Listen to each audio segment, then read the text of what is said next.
Salut tout le monde, très urgent et très incroyable. Depuis le Sénégal, l'Espagne, le Mali et la France. Mes frères et sœurs, la première nouvelle aujourd'hui est une excellente nouvelle. À travers un décret présidentiel, le président Assimi Goïta a changé le nom de beaucoup comme on appelle là, beaucoup d'avenues, par exemple, beaucoup de rues. Par exemple, l'avenue CEDEAO devient l'avenue de l'AES. Nous disons merci au président Assimi Goïta pour cette bonne idée. C'est une excellente idée.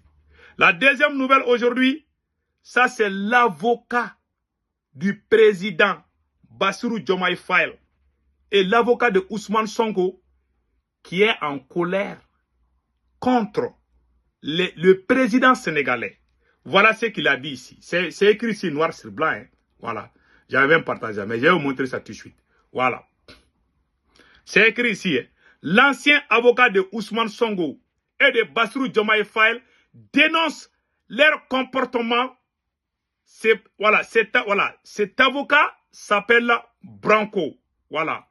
Il s'appelle Branco. C'est un franco-espagnol. C'est un franco-espagnol, si je ne me trompe pas. Voilà.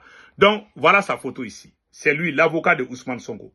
Il dit qu'il est très déçu. Il demande à Ousmane Sonko de chasser l'armée française. Il dit que Ousmane Sonko a été mal accueilli par Emmanuel Macron. Qu'il a été déçu la façon dont Emmanuel Macron a reçu Ousmane Sonko 2 fois. Qu'il a reçu dans un petit salon de Quai d'Orsay. Que lui, il est très déçu, qu'il n'est pas du tout content. C'est lui qui est l'avocat de Kémy Séba, souvent. L'avocat des panafricains. Le voilà ici. Voilà. Voilà. Attendez, on va lire ce qui est écrit ici. Il s'appelle Juan Branco. Voilà. Juan Branco, Diomaye Faye à Paris. Un échec de la rupture annoncé. Dans une interview accordée à la chaîne YouTube Aloha News, l'avocat franco-espagnol Juan Branco, connu pour avoir défendu Ousmane Sonko face au régime de Macky Sall, a dénoncé les conditions qu'il juge indignes dans lesquelles le président sénégalais Bassirou Diomaye Faye a été reçu lors de ses visites officielles en France. Selon Franco, Diomaye Faye venu à Paris à 2 reprises après sa prise de pouvoir, n'a pas bénéficié du respect dû à son rang. Il a été reçu dans un petit salon du Quai d'Orsay, une salle d'apparat utilisée comme chambre à coucher, en présence d'un simple directeur d'administration. C'est insultant pour ses fonctions et son importance, a-t-il déclaré. L'avocat estime que cet accueil reflète un appareil diplomatique sénégalais, toujours sous l'influence de l'ancien régime. Il accuse le président de ne pas avoir pris les mesures de rupture promises, laissant place à une continuité jugée inacceptable. Diomaye Faye s'affiche avec Emmanuel Macron, souriant, mais sans préparer l'appareil étatique à incarner un réel changement, a-t-il fustigé. Juan Branco a également rappelé que l'hôtel du ministre de Quai d'Orsay, construit au XVIIIe siècle, pour recevoir les dignitaires étrangers, offre un cadeau prestigieux. Mais que l'usage d'une telle salle d'apparat pour accueillir le président sénégalais est révélateur d'un manque de considération. Pour lui, cette situation illustre l'échec d'une véritable rupture politique, laissant le Sénégal enfermé dans une dynamique diplomatique qu'il qualifie d'asservie et éloigné des aspirations du changement. C'est-à-dire, pour cet avocat, pour l'avocat de Ousmane Sonko, le président sénégalais aurait dû chasser l'armée française. Voilà. Ce sont les Blancs qui nous... C'est un franco-espagnol. C'est lui qui a été l'avocat de Ousmane Sonko. Quand on a banti pour dire que Ousmane Sonko a violé une fille, là, vous vous rappelez bien, Adja Saro quoi là. Je ne sais même pas où est cette dame-là. Elle a disparu, hein. On dirait la monnaie malienne, là. Franc malien. Elle a disparu comme franc malien. Donc, ça, c'est l'avocat de Ousmane Sonko qui dit que lui n'est pas d'accord avec la stratégie du pouvoir de ses anciens clients. Voilà sa vidéo, ce qu'il a dit. Je vais vous montrer tout de suite. Cet asservissement, je ne vois pas de rupture aujourd'hui avec celui-ci, mais de façon générale. La contrainte est telle que j'étais très marqué de voir le président du Sénégal venir à 2 reprises à Paris dans les mois qui ont suivi sa prise de pouvoir et s'afficher avec un Emmanuel Macron souriant à la porte de l'Élysée, après avoir été reçu au Quai d'Orsay dans des conditions qui m'apparaissent parfaitement indignes, et sans prendre des mesures de rupture qui étaient pourtant promises et annoncées de longue date, de sorte que, y compris le Tchad, qui est quand même un régime en partie vassalisé à l'égard de la France-Afrique, a pu annoncer plutôt que le Sénégal le retrait des troupes françaises de son territoire. J'ai été très frappé par les images du président de la République reçu dans un petit salon du Quai d'Orsay où j'avais eu à exercer quand j'étais conseiller du ministre, à un niveau qui était insultant, en fait, à l'égard de ses fonctions et de son importance, avec, dans mon souvenir, un directeur d'administration à la même table que le président de l'État sénégalais, dans cette salle qui a été en fait une salle d'apparat, une salle à coucher à côté parce que l'hôtel du ministre du Quai d'Orsay, pour l'anecdote, avait été construit au XIXe siècle pour recevoir les dignitaires étrangers qui étaient à l'époque principalement des monarques. Et donc, c'était construit comme un palais. Donc, je me souviens, on n'était que 4 à y avoir accès lorsque j'étais au Quai d'Orsay. Donc, je passais mes soirées à... Vous avez vu? Il y a une chambre d'eau tout en argent, une autre chambre d'eau tout en or, et des salles un peu comme ça, où il y a des jeunes d'amis, et ainsi de suite. Et c'est dans l'une de ces salles qu'a été reçu le président du Sénégal, qui n'aurait même pas dû être reçu au niveau ministériel. C'est-à-dire que déjà, le simple fait d'être reçu au niveau ministériel était quelque chose. Et donc là, ce qu'on voit, c'est l'influence d'un appareil diplomatique sénégalais traditionnel, asservi, qui a prolongé les dynamiques de l'ancien régime, et qui, quelque part, a mis dans cet étau l'autorité politique sénégalaise nouvelle, qui est censée incarner la rupture, et qui n'a pas pu incarner la rupture par défaut de préparation et d'ajustement de l'appareil étatique à l'égard de cette nouvelle donne. Et cela donne, en fait, des scènes qui sont inacceptables et, à mon sens, humiliantes. Et donc, ces ruptures-là, qui ne sont pas mises en œuvre à court terme parce que les contraintes, justement, d'un système encore persistant sont tellement puissantes.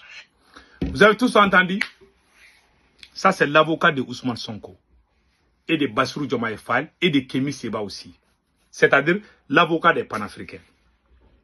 Il a dit, hein, c'est pas moi. Moi, je ne vais pas m'asseoir et puis critiquer comme ça le président du Sénégal. C'est comme, je le respecte beaucoup, mais il y a des erreurs qu'on doit vraiment corriger. Une simple demande pour mettre fin à l'accord de défense entre le Sénégal et la France. Bassirou Diomaye Faye n'arrive pas à faire ça. Pourtant, c'est le souhait des Sénégalais. Aujourd'hui, il a le pouvoir de le faire. Pourquoi il ne le fait pas? Si Bassirou Diomaye Faye chasse la France aujourd'hui, je vous dis, 100% des Sénégalais seront contents. Ils vont danser dans les rues de Dakar. Pourquoi il ne le fait pas? Point d'interrogation. Je n'aime pas trop acharner les présidents des autres pays. Je n'aime pas trop faire ça. Moi, je parle pour donner des conseils. Voilà. Je respecte. Je ne suis pas comme ceux-là qui vont s'asseoir et puis insulter les présidents des autres. Moi, je ne fais pas ça. Voilà. J'ai beaucoup de respect pour Bassirou Diomaye Faye, mais je lui conseille de chasser l'armée française. S'il ne le fait pas, l'armée française va déstabiliser le Sénégal. Je vous jure. Déjà que lui, il a averti la France qu'il n'est pas d'accord avec la présence française. Donc, attention. Si vous ne voulez pas les forces françaises, il faut les chasser. Mais quand vous leur montrez que vous n'êtes pas d'accord et puis vous tournez là, le moment où vous vous rendez compte, ça sera trop tard. Ils vont déstabiliser votre pays. Ils vont mettre votre pays à feu et à sang. Je vous jure. Ces gens-là, C'est eux les vrais déstabilisateurs. Tous les problèmes du Sahel, c'est la France. La France et l'Algérie. Donc le conseil que nous, on vous donne, c'est de chasser l'armée française le plus vite possible. On a entendu qu'il y a des généraux qui se sont opposés. Ouh, Fougoto. Les généraux, non. Les généraux là, qui est le commandeur en chef? Le commandant en chef, c'est le président. Le président doit limoger ces généraux là, qui sont contre le départ de l'armée française. C'est des espions français, je vous dis ça aujourd'hui. Je ne sais pas c'est quels généraux, mais en tout cas, on a appris ça. Si cela est vrai là, Bassirou Diomaye Faye, ces généraux là, ils risquent de te faire coup d'état. C'est mon conseil. Voilà. C'est des valets locaux.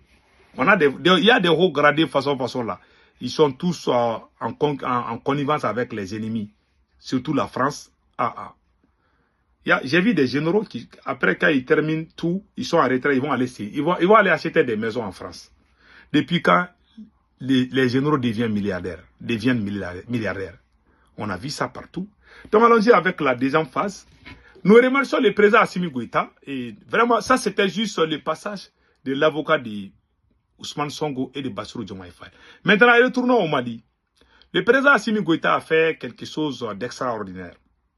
Par exemple, un décret présidentiel a officialisé le changement de nom de nombreuses voies, places et établissements publics à Bamako. Cette initiative vise à honorer les figures nationales et africaines et à marquer une nouvelle ère. Parmi les changements les plus symboliques, l'avenue de la CEDEAO devient l'avenue de l'AES, ce qui est une excellente nouvelle.